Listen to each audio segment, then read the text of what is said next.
It's Tuesday, March 30th, and this is now on H&N. The ear loops on face masks posing an entanglement threat. Environmentalists say PPE used to protect us against coronavirus is harming our oceans. Please don't tell our people, oh, I spent all this money to come here, so I should be able to do what I want.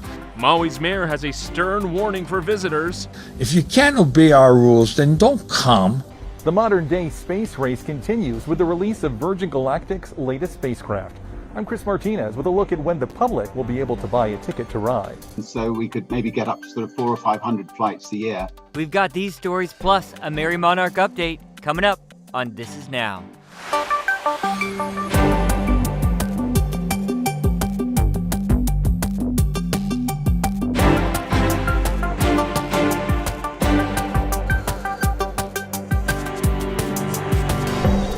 Good afternoon, thanks for watching This Is Now. We got Mark here in for Ashley. Just moments ago, we got those latest numbers in from the State Department of Health, right, Mark? Yeah, just a few minutes ago, the state announced the latest numbers. 71 new cases today, no new deaths. That ends a 5-day stretch of triple-digit cases. We'll have a full county-by-county breakdown on HawaiiNewsNow.com. And another top story, let's take a live look at world-famous, beautiful Waikiki Beach. And we wanted to talk about a concerning pandemic side effect, used masks polluting coastal waters. Jonathan spoke with representatives from the Ocean Conservancy, which will soon be releasing a report on PPE pollution.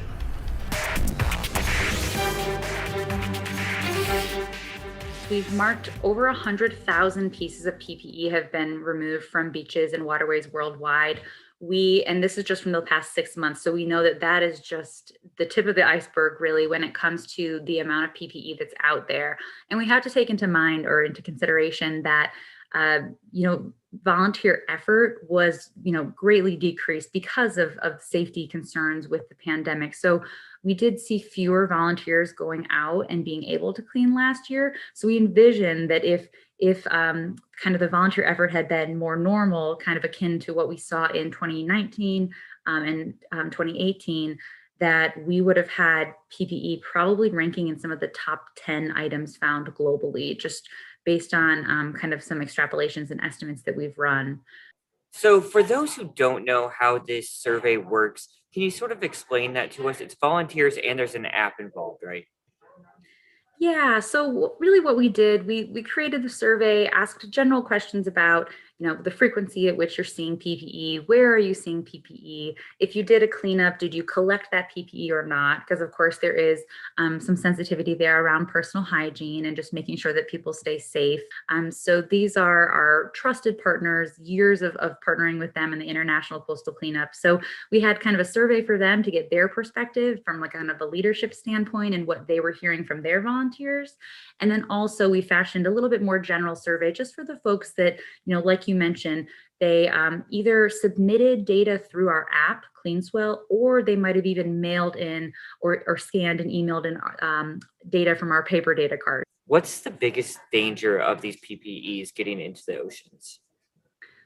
Yeah, from an ocean standpoint, PPE can act just like any other marine debris item. So especially there's concern about the kind of the ear loops on face masks posing an entanglement threat to a lot of marine wildlife and shorebirds. We're already seeing some images come through the media of entanglement in those types of items. And then just like any other marine debris item that's primarily composed of plastic, once it gets down into the aquatic ecosystem and just breaks down into smaller and smaller pieces, then it just makes cleanup and recovery that much more difficult. And then there's concern of ingestion by wildlife consuming things like the microfibers that wear off of these face masks and things like that. So a lot of the same concerns that we face with all sorts of marine debris and impact to wildlife, impact to local economies and tourism, being a big part of that.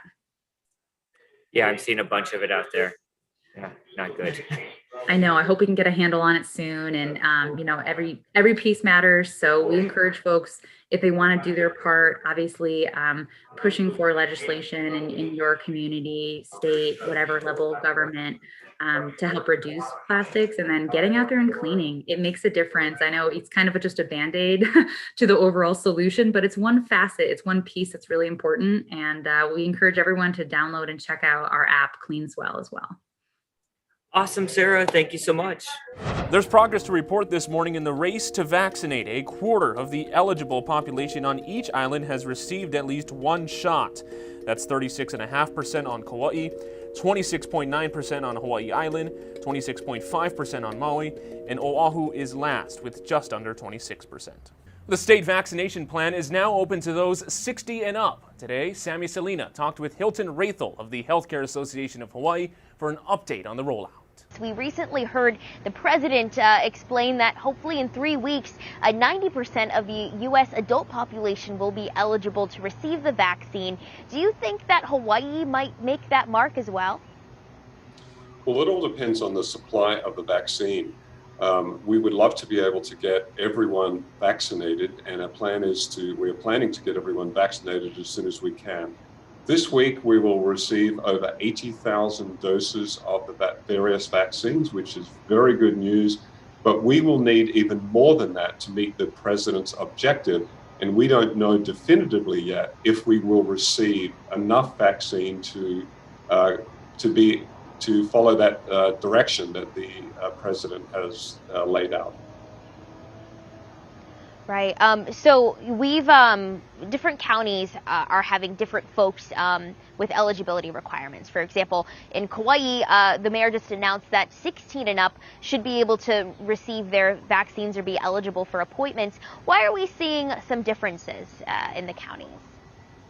Well, there are differences across the state in terms of how we're moving, how effective the vaccination efforts have been, and the uptake in vaccines. So on Lanai and Molokai, for example, we're working very hard to vaccinate everyone on those small islands. And some of the Kauai's has been moving faster than the other islands. That was a very recent development yesterday on Kauai. But our goal, again, is to get everyone vaccinated as quickly as possible. There are some regional differences, but we do want to ensure that everyone has access to the vaccine if they choose to get it. So we are expanding available appointments and whatnot. In fact, we're at Long's and they've just expanded to 15 new locations. Are we keeping up with the demand of the vaccine, or is supply still behind the demand? Supply is still constrained. We have the ability right now to administer well over 120,000 doses a week. As I just mentioned, this week we'll get approximately just over 81,000, which is very good. But we could administer materially more, probably even maybe 50% more vaccine a week than we have. We are hoping, again, that the supply does increase. We did get some Johnson & Johnson this week, which is good. But Moderna, for example, has been flat for the last 4 weeks. We have an increased Pfizer shipment this week, but that goes down a little bit next week. So the supply is still somewhat erratic. And if we had more vaccine, we would get more vaccine out there, we would get more distributed, and we'd get a lot more shots in arms, which we want to do. So as those case counts rise, there are fears on Oahu that we could fall back into Tier 2 restrictions. But many of the businesses we talk to aren't complaining about the big crowds because they had a year of devastating losses. Chelsea Davis reports. Kailua town is bustling again, but business owners say it comes with pros and cons. It feels like we went back to 110 miles an hour just the last couple of weeks. I was over here at the Kailua town location over the weekend on Saturday, and it looked like Kailua from 2019. Kalapawai Cafe owner Lindsay Diamond says between the traffic, beaches, and energy levels, it's beginning to look like pre-pandemic days. Kind of blinked, and it looked like we were right back to where we were. For better or worse, I know there's pros and cons in that. Traffic was a nightmare. and everyone had kind of gotten used to no traffic and getting around real easily. Daniela and Anthony just got in from Philadelphia. The traffic is busier. I wasn't expecting Hawaii to have so much traffic. It's their first time to the islands, and they say it's more strict here in a good way. In regard to COVID, we felt very safe, with mask wearing, distancing. A lot of the places are operating at capacity. But yeah, we felt generally comfortable. The communications director for the city says they recognize there has been an uptick in positive COVID-19 cases over the past week on Oahu, and they are monitoring current conditions. He asks the community to work together to stop the spread of the virus. I haven't really seen a lot of people blatantly ignoring the rules that everybody here has worked so hard to kind of keep in line over the last year. I do think that there's some opportunity to better communicate to our visitors what the expectation is here. As the vaccinations go up and everybody kind of gets a little bit more used to being a new normal, I'm not too concerned about falling backwards. Depending upon where you are, if you're at a restaurant or business, to respect, whatever their policies are. Reporting in Kailua, Chelsea Davis, Hawaii News Now. So have you heard this yet? Mayor Victorino has a stern warning for visitors. You see these people on the beach back here. They're visitors and they're not wearing masks. I tell you right now, as far as I'm concerned, if you can't obey our rules, then don't come. If you can't wear a mask, if you're not willing to do what is right. I don't care if you come from Texas. I don't care if you come from Mississippi or any state that doesn't require it. Here in the state of Hawaii and Maui County, it is a mandate. I'm saying you need to do it. You, the visitor, have to step up to the plate. You come here to enjoy. And please don't tell our people, I spent all this money to come here, so I should be able to do what I want. Rules are rules, mandates are mandates, policies are policy. You need to follow it. If you're not, then don't come or go home. 2 men are accused of killing their roommate in a vacation rental in Kailua, Kona. Police say Alexander Germany Wald of Boston and Benjamin Fleming of Pittsburgh got into a fight with a 30-year-old victim at about 2 a.m. Monday. The suspects are being held on suspicion of manslaughter. No charges overnight. The investigation continues. He's not even resisting arrest right now, bro. The Derrick Chauvin murder trial is into its second day, with more witnesses taking the stand. It felt like he was stopping his breathing. The teenager who captured the video in the deadly arrest of George Floyd broke down in tears on the stand. The court decided to not show Darnella Frazier's face because she was a minor when she recorded the video. It wasn't right. He was suffering. He was in pain. Earlier today, another witness, Donald Williams, wiped away tears when prosecutors played his 911 call. The man went stopped breathing. He wasn't resisting arrest or nothing. He was already in handcuffs. Did call the police on the police. Right. And why did you do that? Because I believe I witnessed a murder. In opening statements Monday, prosecutors told the jury Chauvin pinned his knee on Floyd's neck for 9 minutes and 29 seconds, longer than first reported, and played cell phone video of it in its entirety. Chauvin's defense told the jury Floyd's death was the result of drug abuse and an underlying heart condition, and they defended Chauvin's use of force. The crime wave against Asian Americans has escalated, with 2 new brutal attacks being reported in New York. Nancy Chin has the latest developments. Surveillance video captures the scene in broad daylight. A 65-year-old Asian woman walking in Midtown Manhattan before a man suddenly kicks her to the ground. He then repeatedly stomps her, striking her multiple times to the head before casually walking away. Men inside the building did not intervene. One of them, who appears to be a security guard, shutting the door as the victim lay on the ground. Staff who witnessed the attack have been suspended, pending an investigation, according to the management company. Absolutely unacceptable. Look, I don't care who you are. I don't care what you do. You've got to help your fellow New Yorker. Police are still looking for the suspect. They say he made anti-Asian statements towards the woman, who is hospitalized with serious injuries. The New York Police Department's hate crime unit is also investigating this attack on a man police believe is Asian. Social media video shows the man being pummeled on the subway before being placed in a chokehold by his attacker and left unconscious. Police are still trying to track down the suspect and the victim. Nationally, more than 3,500 hate incidents towards Asian Americans have been recorded since the start of the pandemic. That's according to one advocacy group. We're just starting to learn how to speak out about something that has been happening for as long as we can remember. New York police numbers show at least 31 anti-Asian hate crimes citywide so far this year, but the department admits that crimes against Asian Americans have long gone underreported. Starting this week, undercover Asian American cops will be walking the streets to help with hate crime prevention and response. Nancy Chen, CBS News, New York. Thanks, Nancy, for that update. Want to switch now to weather. Let's take you outside. Beautiful 80 degrees right now in town. Guy Hoggy has an update on the rest of your week's forecast. How's it on this Tuesday? More normal trade wind weather taking over, and that means lots of leeward sunshine, a few windward and Malka showers. Most of the shower activity over the next several days will fall in the early morning and overnight hours. And because of the more settled weather, the flash flood watch for Kauai has been tossed out early. It's no longer there. There's still a chance, though, for some afternoon showers because the trade winds are going to run a little on the slow side today. They'll be picking up speed by tomorrow for sure. So for today, the winds are going to be running 10 to 15, maybe getting a little stronger towards later in the day. And that could help to maybe develop some afternoon clouds and perhaps a few afternoon showers. Now, according to the wind model, you can see those trade winds coming back up to speed. They'll be quite brisk and breezy starting tomorrow, and they'll run even stronger as we head into the weekend. So things are looking pretty good as we head into the weekend, into the rest of the week. We're in for more of the best weather on the planet. The Merry Monarch Festival is happening this year. It will be broadcast on K5, but things will be a little different. We got an update today from Amy Khalili. I think first and foremost, what went into it was a lot of thought and discussion and mostly attention to how we could do this along with and supporting Antiluana and the Merry Monarch Festival in the safest way possible. So there were numerous meetings and discussions with Kumu.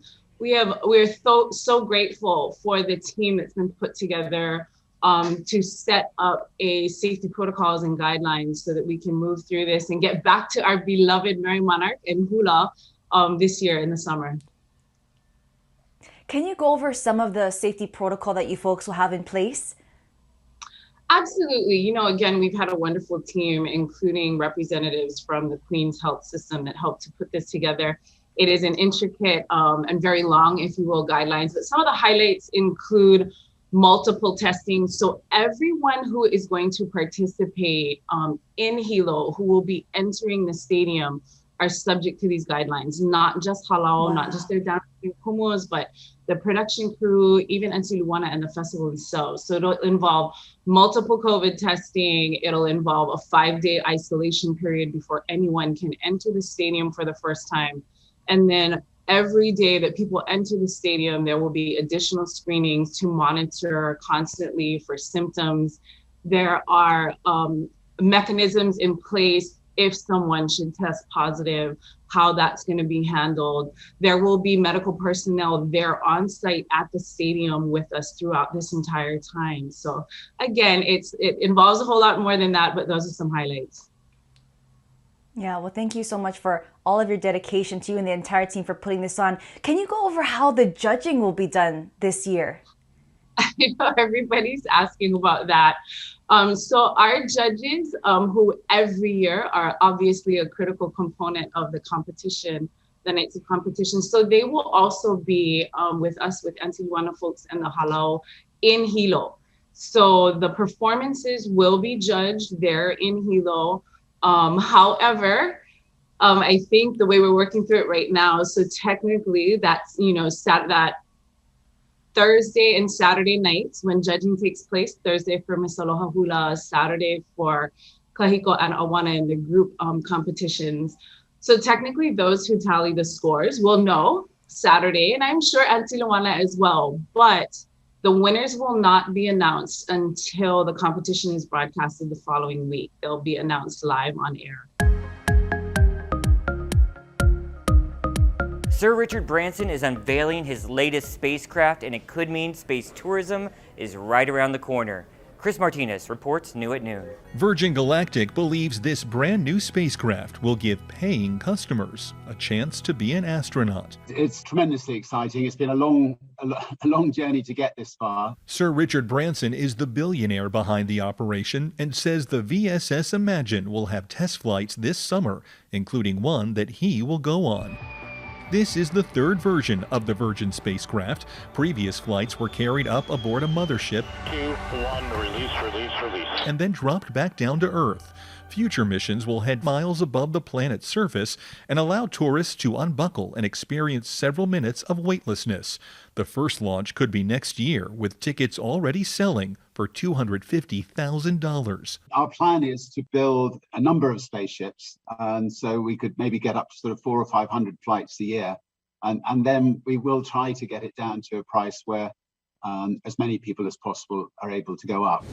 Branson isn't the only billionaire reaching for the stars. Amazon's Jeff Bezos tested his latest Blue Origin rocket in January, with hopes of one day taking tourists up. So proud to work with such a great team. And Tesla's Elon Musk has SpaceX. One of the company's experimental rockets blasted off on a cloudy Tuesday in Texas, exploding during the flight.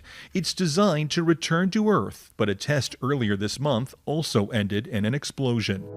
Virgin spacecraft lands like an airplane. The company had its own crash in 2014 that killed one of the pilots. There have been many successful tests since then, and the company expects to give people an out-of-this-world experience and bring them back safely. Chris Martinez, CBS News, Los Angeles. Sign me up. I'd do it. I really would. Let's see what else the internet is talking about and who is a Drew Barrymore fan out there. Because I am. Let's talk about what she's up to, a new endeavor. The actress and talk show host is now going to launch a new small appliance line and cookware line. Yeah, that's right. It's called Beautiful Kitchenware. It will feature appliances, kitchen tools, and an infusion of touchscreen technology. Okay. Yeah, that should be really cool and exciting. How bridging the gap there.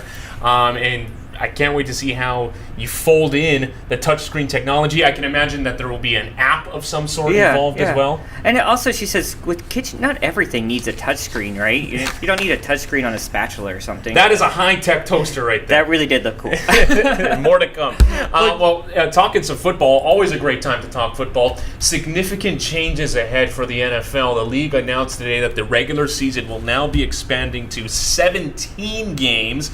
The first time in 43 years a game has been added, and the preseason will be cut down to 3 games, and the Super Bowl will now move to the middle of February. Now, Jonathan, this 17-game season is something that has been talked about for quite some time. There are some that support it. There are some players that have been outspoken against it. But, hey, more regular season football, can't complain. Why would someone be against it? Just against it because you're already adding another game to the schedule, and so it's already difficult enough to go through a 16-game slog, but adding 17 games as well, that really adds to it. But I think if you take away the preseason, that does add some incentive and alleviates it. But yeah, players have been outspoken against it. More fun to watch, that's for sure. Absolutely. Talking about some adjustments ahead for Google Maps. Google Maps making some tweaks, and when mapping out routes, won't automatically choose the fastest option. Rather, the route that will be provided is the one that is the most fuel efficient. This means it will consider congestion and inclines to help reduce your vehicle's environmental impact. The app will still provide a number of choices on which directions you want to take, and the change is expected to be implemented later this year. What do you think, Jonathan? Well, I would always want the shortest, really, and I don't know how that's going to apply here with the way we travel and the distances we do on island life, so it might be a little tough here. I can see how it would work in the Bay Area, but you bring up a great point about just driving around town over here. Yeah. It's already a challenge. And it's always red. It's always red. Yeah. When is it not? Yeah, exactly. What is the fastest route? All right, guys, that's going to do it for This Is Now on this Tuesday. Yeah, we're zooming right along with this week. We'll be back here tomorrow with Ashley here at This Is Now. She'll join Mark at First at 4 tomorrow as well, but he'll be here today solo right there on KHNL. Catch him. 4 o'clock. Bye.